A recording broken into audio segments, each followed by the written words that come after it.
So with the school bus incident this morning, what happened? What do you know? Well, a bus 131 was traveling with 11 students on board to Herring Cove Junior High, and as it was traveling down the Old Sambor Road, the driver was pulling the bus over to the side of the road, and from what we can tell at this point, as the wheels hit the shoulder, there was an embankment and the bus tipped over into the embankment. So why did the bus driver pull over? Really don't have that information at the moment. Police are investigating, but at some point the bus wheels did cross over onto the shoulder of the road, which caused the bus to tip over. And how did everyone make out in terms of, how are they doing, the students, the driver? Well, we're relieved to know that there are no serious injuries. Paramedics were on scene. They did assess all 11 students and the driver. There are some bumps and bruises. There was one student that felt they needed to take to hospital for further observation, but the injuries did not appear to be serious. Obviously, driver very distraught by the accident, and we are working both with Stock and with the school to ensure that if there are any supports needed at the school, or if there's anything we do to assist Stock with working with the driver, that we're here for them. Does the driver go back to work today, or do you know, do they go back to driving, or what happened after that? Well, the driver didn't complete the route, so that would be Stock. What would typically happen in a situation like that, if there were further routes to be completed, they would have a bus go take over those routes once it had completed its own routes. Okay, and then we don't know if she would be going back on the job today or other days? I don't have that information. Yeah, Stock did give me a statement, but it didn't outline that, but I did follow up with them anyway. Not important on my part, but are there any concerns about the road in that area?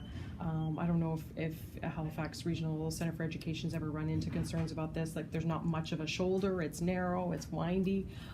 Do you have any concerns about that when it comes to school buses traveling there? I'm not aware of any specific incident that has happened on this road in particular. I do know that Stock is investigating. I know the police are investigating. I'm sure they'll provide us with information with regards to that. We're just very relieved that no one was seriously hurt. What would you like parents to know of the students who were on board, and also parents who just worry in general about this kind of thing? Well, one thing the school did do is they reached out to every parent of the students that were on the bus to ensure that they were okay and that they had what they needed. They also sent a notice home to all of the parents in their school community to tell them about the incident and to suggest that if there's any concern about their own child or in terms of how they may react to that news, to let them know, and that the school would have supports in place for them. Generally speaking, Stock has a very strong safety record. Their buses meet all the regulatory requirements. They're inspected twice a year. I believe this bus was inspected just earlier this summer.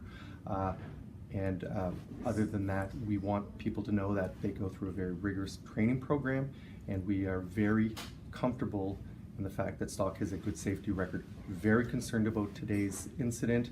We do know that Stock has taken it seriously. We're taking it seriously, and if there's anything that needs to be done going forward, we will work with Stock to make sure that happens. Anything else you'd like to add about it? That's all my questions about that specific incident. No. Talking about busing in general now, how would you compare where we are today to where we were last week at this time in terms of schedules and being on time and using Bus Planner and having everything kind of go as it should? Well, we've made a lot of progress. This morning, for example, 98% of the buses arrived at schools on time, which we consider to be 5 minutes before the start of instruction. That's the window that we expect all students to be taken to school. That still means that we do have some routes to fix.